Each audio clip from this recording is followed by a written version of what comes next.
entonces, que provoca contaminación, ¿ya? Entonces, todo lo que el hombre genera, al transformar la materia prima, se conoce como antropogénico, ¿ya? Todo lo que, contaminante que genera. Y estos provocan efectos nocivos sobre la salud o sobre los ecosistemas. Estos compuestos pueden ser químicos, biológicos, sanitarios, legislativos, dice, ¿no?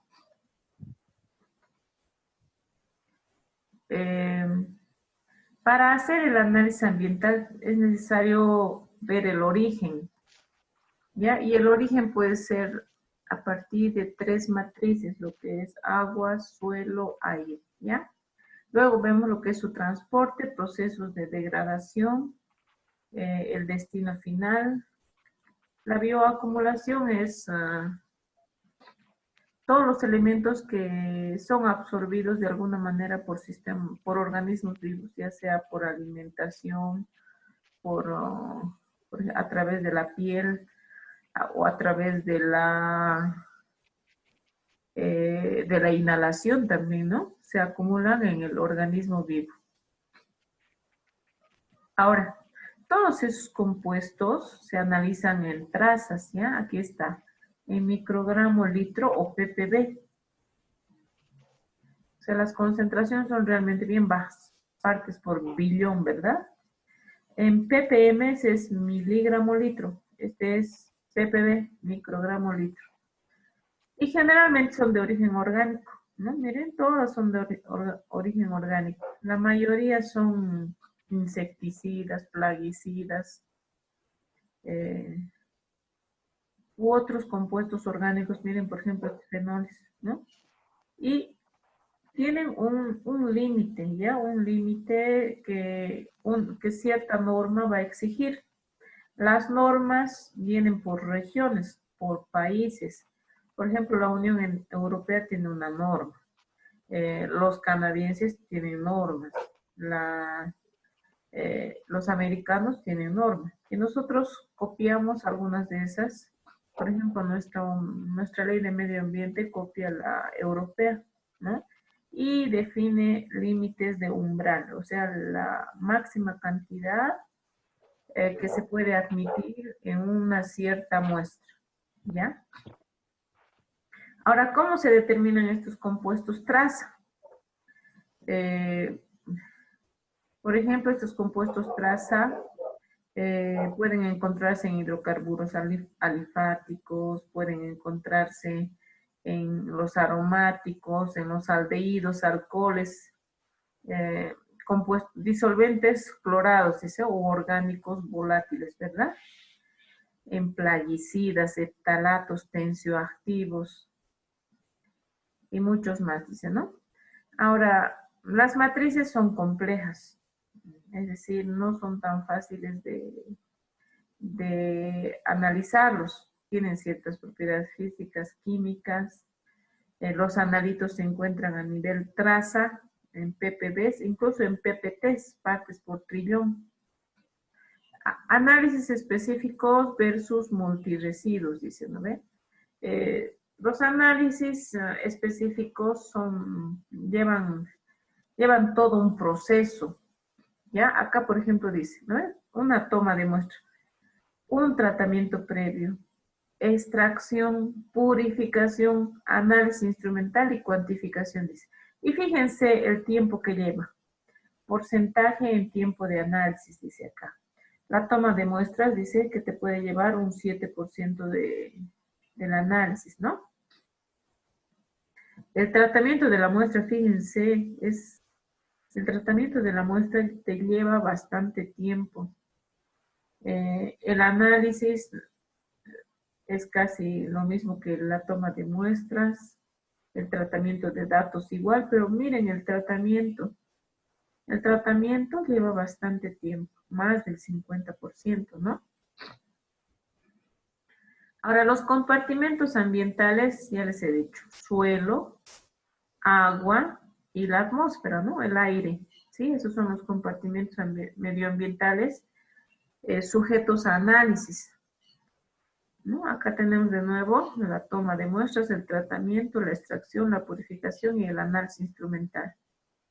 por cromatografía de gases, cromatografía líquida, cromatografía gaseosa con un detector de masas, HPLC también unido a un detector de masas.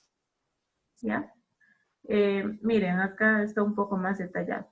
Tomas la muestra, estas van sujetas a un tratamiento y el tratamiento, fíjense, para sedimentos y suelos tienes que eliminar el agua.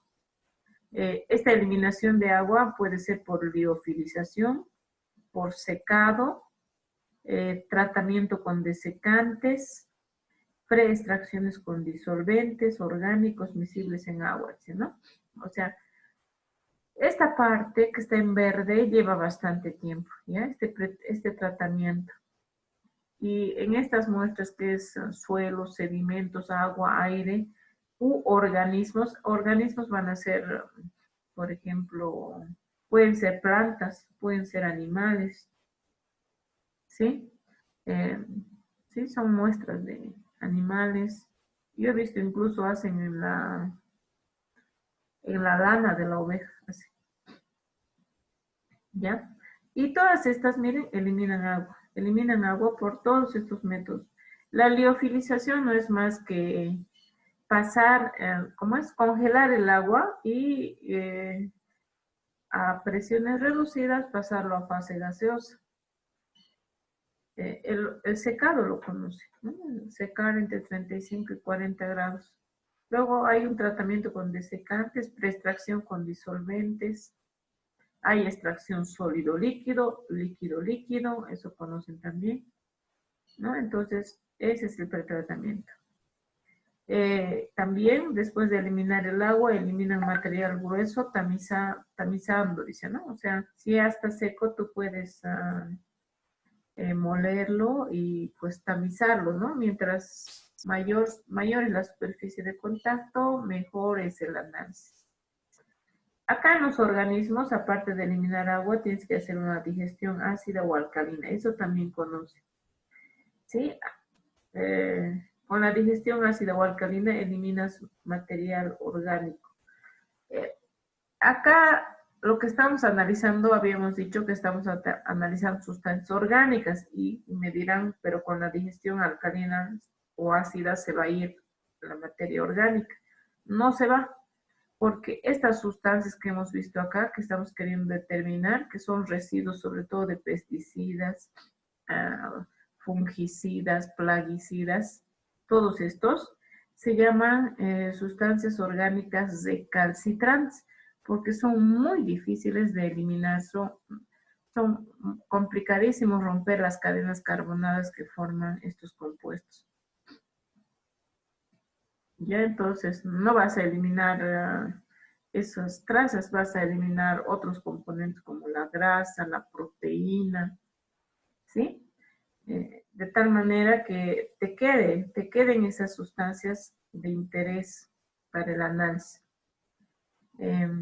Acá también tiene, ¿no? O sea, ya un poquito viendo este tratamiento, ¿sí? Vamos a hacer énfasis en este tratamiento. Entonces tiene la toma de muestras, el tratamiento previo, y acá viene la extracción, ¿ya? Pasan por un proceso de extracción, ¿ya? Esta extracción puede ser en medio acuoso o, bueno, hablan de matrices acuosas o de matrices sólidas. Por ejemplo, el agua pues, es una matriz acuosa. El suelo es una matriz sólida, ¿no? En las matrices acuosas puedes hacer una extracción líquido-líquido. También va una extracción sólido-líquido o una extracción en fase sólida. En materiales sólidos o en matrices sólidas, extracción con fluidos supercríticos, extracción sólido-líquido. En esta extracción sólido-líquido, por ejemplo, usan métodos como el ultrasonido. El ultrasonido es una caja donde el sonido viaja a ciertas longitudes de onda, ¿no? Y ese es capaz de romper estructuras en las macromoléculas para poder liberar las sustancias de interés. O podemos extraer con solventes, el SOxFLE. ¿ya? El software usa solventes orgánicos o pueden hacerlo por microondas, pero no es el microondas de la cocina, ¿no? Son microondas, tienen el mismo principio, pero están hechas de materiales mucho más resistentes.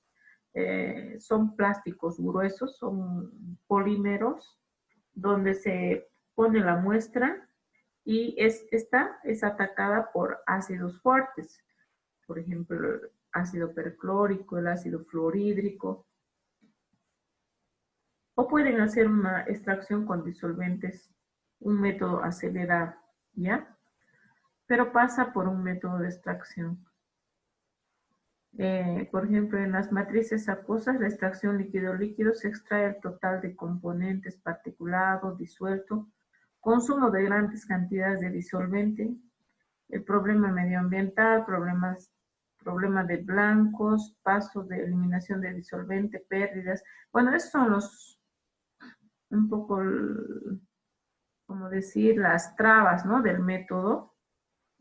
Por ejemplo, si tú haces extracción con software, sí o sí tienes pérdidas de disolvente. ¿Por qué? Porque estás trabajando con solventes altamente volátiles. Son protocolos largos, ¿no? Por eso también ahí en la primera torta que vimos, en ese diagrama, decíamos que el pretratamiento llevaba hasta un 60% de tu tiempo, ¿verdad? En este tipo de análisis. Ahora, las extracciones en fase sólida es el paso a través de un absorbente de sílica modificado químicamente, cadenas carbonadas entre 8 y 18 átomos de carbono. Ya, entonces acá, por ejemplo, lo que es materia prima petróleo entra perfectamente en esta parte. Luego también puedes analizar polímeros, ¿ya? Se extraen solo componentes disueltos, ¿no? Obviamente, ¿no? Si vas a filtrar. Después tenemos el uso de absorbentes. Acá hay otras técnicas de extracción de matrices líquidas, la microextracción en fase sólida, extracciones con barra agitadora absorbente, sistemas con membranas semipermeables. Los convencionales, la extracción líquida, el software y el ultrasonido. Ahora hay otros más novedosos. Por ejemplo, dice que podemos hacerlo con el uso de solventes supercríticos, te dice, ¿no? Aquí dice, ¿no? Miren, a ver, disminuir la cantidad de disolvente, extracciones más rápidas, mejorar la cuantificación, mayor recuperación, más probabilidad, límite de detecciones menores, automatización, selectividad, manipulación de las propiedades físicas del agente extractante, aplicación de solventes selectivos. ¿Ya? Estos son métodos novedosos. Más abajo explica estos métodos. Pero los que más estamos familiarizados son estos. La extracción líquido-líquido, por ejemplo, el embudo. El embudo, tiene un embudo de extracción, ¿verdad? ¿Conocen? Sí, tiene esta forma.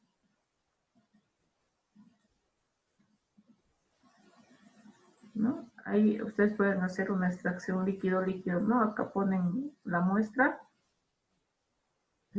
líquida, aquí añaden el solvente, obviamente por acá, ¿no? Tapan, agitan y por acá sale uno de los componentes,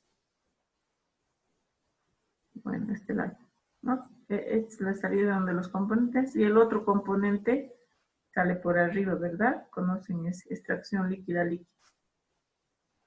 El software también es conocido por ustedes. Otro que conocen, tal vez conocen, es el ultrasonido, pero es un equipo sencillo, consta de una cuba, obviamente tiene mecanismos electrónicos que generan un sonido que tú no escuchas, ¿no ves? Está en una frecuencia que nosotros no escuchamos. Y Estas ondas se encargan, pues, de alguna manera, ahí está tu muestra, están atravesando la muestra, por ejemplo, hay un recipiente, atraviesan y a nivel molecular es que actúan, ¿no ven? Entre las moléculas, por ejemplo, acá puede estar mi elemento traza, y lo que hace es liberar, ¿no? Romper las moléculas que atrapan esas sustancias a nivel traza, que pueden ser residuos de, ya dijimos, de plaguicidas, herbicidas. Entonces, los separan y lo que te va a quedar es suelto, ¿no? Y luego tienes que separar, pues, estos componentes, ya sea por decantación, por destilación, no sé, de alguna manera esto que no me sirve tengo que separar, ¿no? Y quedarme con el elemento traza. Y este elemento traza lo tengo inclusive que concentrar. ¿Sí? Una vez que lo concentras, recién puedes inyectar en los equipos de cromatografía. ¿Ya? Entonces, son métodos de extracción. ¿Sí? Aquí está el extractor software, ya conocen esto. Acá ponen la muestra, acá está el solvente y por reflujo es que concentran acá, ¿verdad? Y con el calor ustedes pueden concentrar mucho más con ayuda de un rotavapor. Ahora, estos son los métodos más modernos. Por ejemplo, este ACE, que es extracción con un solvente acelerado. Extracción con, por ejemplo, en microondas. Extracción con fluidos supercríticos. Ahora, fluidos supercríticos ustedes tendrían que buscar. Eso llevan en fluidos, ¿no ve? En los fluidos newtonianos, los supercríticos, ¿sí? ¿Cuáles son? Ahora, presión crítica, temperatura crítica, sí tiene efecto, ¿no? Si hacemos un estudio. Después tenemos, bueno, los fluidos supercríticos tienen ciertas características. Difusividad alta, viscosidad baja, tensión superficial nula. Por ejemplo, si tiene tensión superficial nula, no va a ser como el agua forma gotitas gracias a su tensión superficial, pero este no va a formar, por ejemplo, gotas, ¿no? Averigüen a ver cuáles son. Transferencia de masa rápida, buena penetración en materiales poco porosos, buena solubilización en los compuestos de interés, ¿no? Tienen muchas ventajas. Ahora, fíjense acá, aquí les ponen caritas, fíjense. En Socret el tiempo es, ustedes saben, 4 horas de extracción, ¿no? Se realiza. En cambio, con disolventes también uno pues tarda. En cuanto a costes, estos métodos tradicionales pues son buenos. En cambio, estos otros, si bien son rápidos, en cuanto a costos son altos, ¿no? Estos métodos, los más modernos, son pues automatizados y tienen ventajas, ¿no? Este diagrama les dice bastante bien cómo es, ¿no? En cuanto a costos, tiempo, facilidad. Miren, en cuanto a optimización, estas bien, estas no tanto. ¿Ya? Y siempre repasando nuestros pasos, ¿no? De las muestras ambientales, desde la toma de muestra hasta la cuantificación.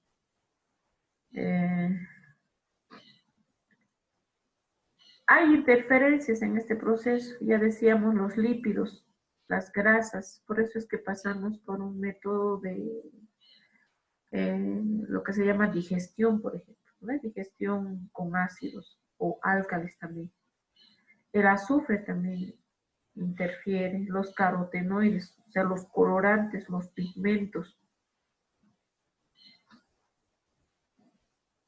En la purificación, fíjense, para cromatografía, muchas veces utilizan ácidos bases, utilizan métodos de extracción. ¿Ya? Asimismo, también la cromatografía. No sé si vieron, ya les mandé pruebas. En la cromatografía separamos los componentes, ¿no ven? Separamos para purificar en la cromatografía en columna. ¿Se acuerdan? Viene así una columna. Esta columna puede ser, por ejemplo, pueden utilizar sílica gel o pueden utilizar alúmina, ¿no? Y incluso ahí les puse unos ejemplos que primero se pone un algodón, se pone este material, o incluso arena ponían ahí, arena y terminaban con arena. Aquí ponen la muestra extraída y por afinidad se va a ir separando la muestra, ¿no? Y separaban en varios colores, ¿no? Ahí, ¿no? Recogían en varios colores. Aquí ustedes ya están separando los componentes, ya son componentes puros. Podrían pasar por un proceso de concentración y recién estas muestras inyectar a los cromatogramas para saber de qué compuestos se tratan. ¿Ya? Ahora, aquí, igual acá, los absorbentes que se usan, pues les decía sílice, alúmina, fluoricil, poliestireno, ¿sí? ¿Ven? Hay hartos.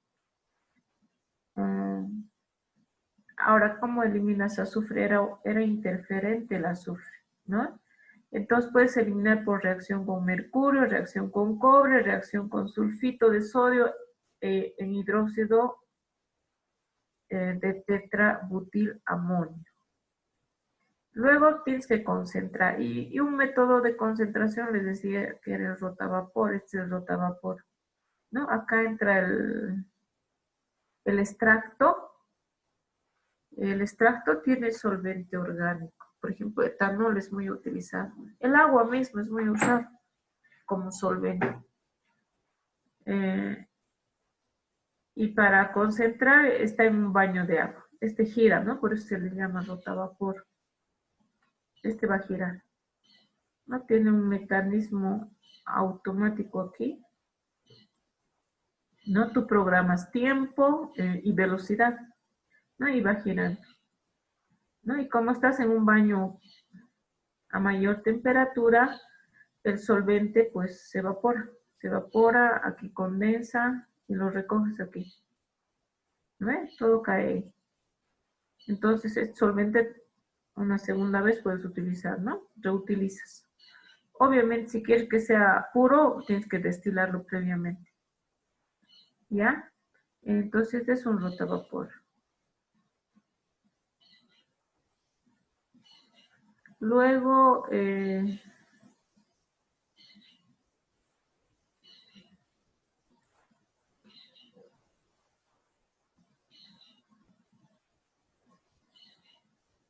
ya, entonces ya vimos lo que es la toma de muestra, el tratamiento previo, la extracción, ¿no? Toma de muestras, hemos ido a muestrear, aguas por lo menos muestrear.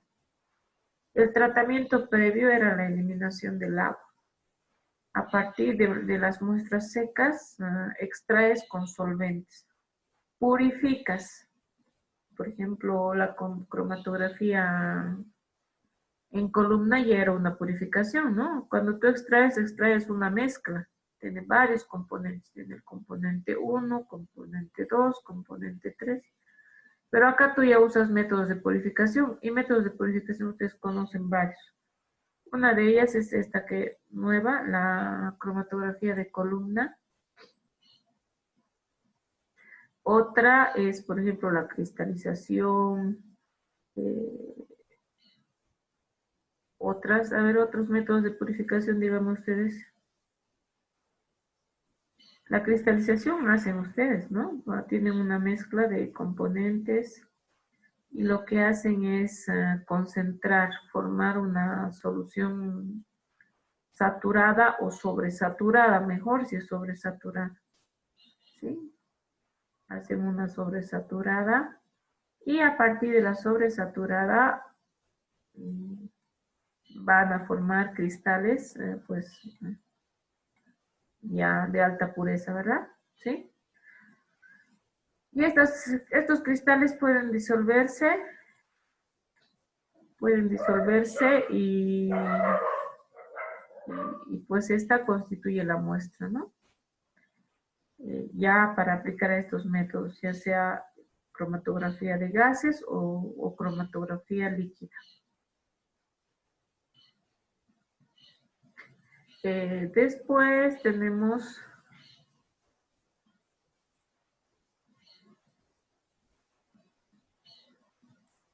¿qué tenemos? A ver. Ahora ya tenemos la muestra. Ahora, ¿cuál vas a escoger? ¿Vas a escoger una cromatografía de gases o una cromatografía líquida? Depende de la volatilidad de la muestra o del compuesto de interés.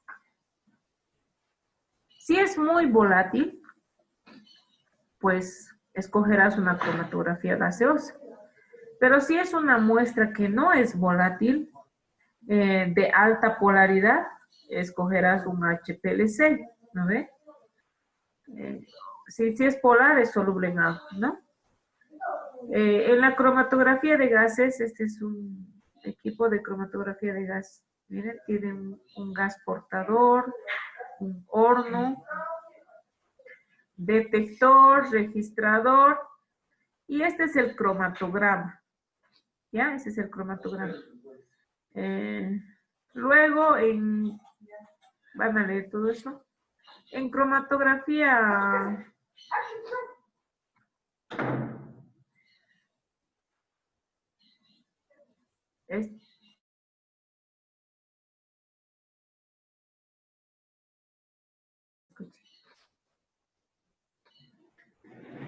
ahora, en cromatografía, hay varios detectores, tienen que ver eso, tienen que revisarlo bien ustedes. En la cromatografía líquida ya habíamos dicho, ¿no? Que son sustancias, es útil para sustancias de alto peso molar, baja volatilidad, lábiles, o sea que son altas temperaturas, se destruyen fácilmente, son polares, ¿no? ¿Sí? Eso sobre todo. Ahora, la interpretación de cromatogramas me interesa a mí. Les he incluido este video de YouTube les he incluido. ¿Ya? Esto me van a ir repasando. Aquí está. Les explica muy bien cómo se interpreta un cromatograma. Porque ambos equipos, lo que te sacan, tanto la cromatografía de gases como el HPLC, te sacan un cromatograma. Y acá te explica perfectamente qué va en el eje X, qué es lo que va en el eje Y, por qué estas son altas, estas son bajitas, por qué una aparece antes, la otra aparece después. ¿Ya? Eso vamos a discutir en la siguiente clase. Ahora, al finalizar esto, tienen que resolverme este ejercicio. Tienen que volver a leer lo que les he mandado y se va a activar en unos minutos. ¿Ya? Se va a activar y tienen que resolverlo. Y habla de lo que les he repasado. ¿Ya? Y otra cosa, la siguiente clase, no sé si alcanzan a ver, esa era mi duda, por eso no lo he hecho hoy día. Pero me dicen ustedes si se ve, no se ve, si no voy a ver. ¿Ven en mi pantalla? O sea, ¿ven la presentación de mi computadora? Sí, No sé si se ve. sí, ¿Se ve? ¿No? ¿Este cuadernito se ve? sí, sí, se ve. ¿Se ve? Sí, Lice. Sí, Ya. sí. Esto es lo que me falta repasar de la absorción atómica. Este es el software del equipo que tenemos allá. El equipo que tenemos allá es para educación, no es tanto para prestar servicios, análisis, ¿ya? Pero este es el software. Este vamos a repasar la siguiente clase. Ya voy a ver si puedo mandarles para que lo vean. Pero fíjense, es un software como cualquier otro, tiene archivos, tiene un método de calibración, guardado, cargado, guardado, tiene una ventana de descripción del instrumento, mediciones, calibraciones, estándares de la llama. Tiene una de seguridad, tiene un módulo de muestra, análisis, resultados, ¿ya? Todo esto. Y acá tienen descripción. Aquí ustedes pueden escoger el elemento del cual van a hacer el análisis. Una vez que escogen, por ejemplo, allá solo tenemos cobre y zinc, tenemos, ¿ya? Por ejemplo, si escojo zinc, me va a decir que tiene una lámpara, ¿no? Una lámpara la cual tengo que cargar, ¿no ve? Cargar físicamente, ¿no? O si analizo cobre y de igual manera. Me he perdido el cobre, aquí está el cobre. Después aquí te dice que funciona como una lámpara a una longitud de onda, un ancho de espectro. Si tú determinas esto, o viene por defecto también viene, ¿ya? Tiene un manual, tienes que fijarte. En el manual dice, por ejemplo, que tienes que trabajar con una lámpara de 3 miliamperios, por ejemplo, a cierta longitud de onda. El cobre es a 324.7. Ya, después viene la medición. En la medición te da el tiempo de lectura, o sea, cuánto tú piensas que vas a tardar en leer cada una de las muestras, o si no, eh, hacemos una curva de calibración, ¿no ve? Cada uno de los puntos de la curva de calibración. Por ejemplo, yo estimo que en 3 segundos, ahora si tú piensas hacerlo más lento, le puedes poner 5. Pero si pones 5 segundos también acá, ¿no? En las réplicas tiene como que, o sea, si hago 3 réplicas a 5 segundos demoro más, ¿no? Esto es cuántas veces lee la máquina, ¿no? Si lee 3 veces, le va a sacar al resultado un promedio de estas 3 lecturas, ¿no? Todo eso vamos a ver la siguiente clase. No tenía la certeza si esto salía, si no, primero hubiéramos hecho esto. Pero igual la vamos a hacer la siguiente clase. ¿De acuerdo? ¿Alguna